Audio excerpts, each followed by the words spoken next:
Ayun mga kabakyard, isang mapagpalang araw ulit sa ating lahat. Sa ngayon medyo nagmamadali ako at may hawak-hawak ang sako mga kabakyard. Nag-aasikaso sana ako dito sa ating munting manukan. Nag-chat yung misis ko na magagala nga daw ako ng 3 sako. Dalawa lang itong available natin Diyan kasi mga kabakyard sa malapit dito sa may palengke namin, siguro mga 3 to 5 minutes kung lalakarin galing dito papunta doon. May bagong bukas dyan na fruit stand. May mga tinda silang pakwan at melon. 3 days yata silang hindi nagbukas, kaya hindi na monitor yung sitwasyon ng mga prutas nila. Marami daw nasirang pakwan. Kaya mga kabakyard, samahan niyo ako at puntahan natin yung fruit stand na mamimigay ng pakwan. Malapit lang naman. So tara.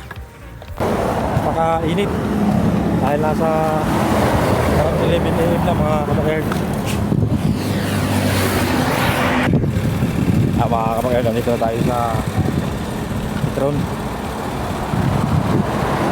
Malapit na yung stand. Pagpupukaan natin ng mga pakwan.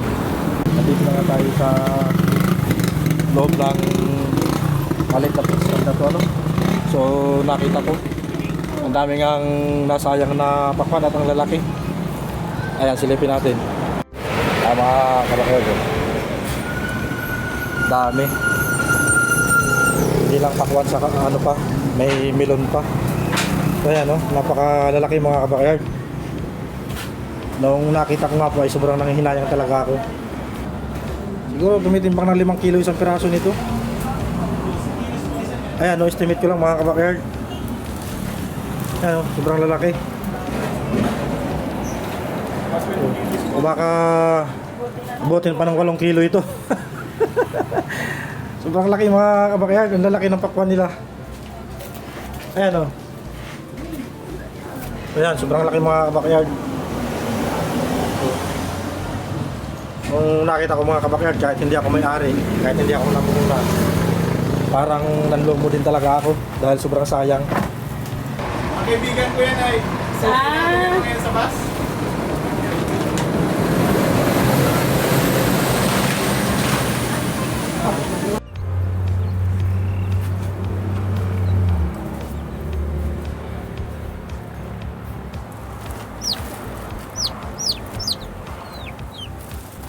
Sa wakas, tapos din tayo sa paghahakot ng mga pakwan na pinamigay sa atin.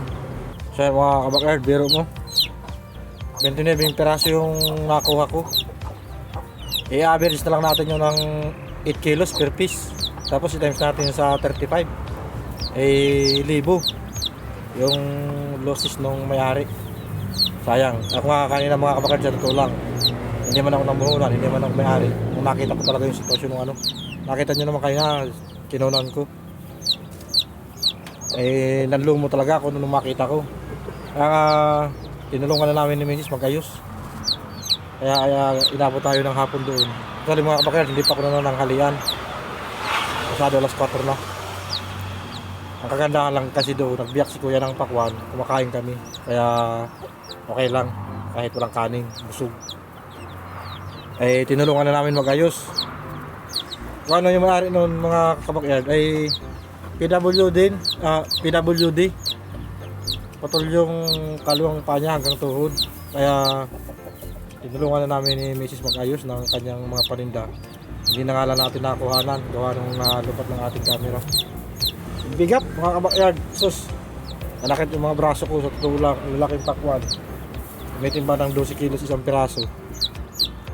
Kinamadan namin na maayos. So ayan mga kabakyard, ito pakita natin. Mula dyan kasi ito yan sa manok panabong natin, binigyan ko rin. Ayan yung mga pakwan na binigay sa atin, yan nakuha ko.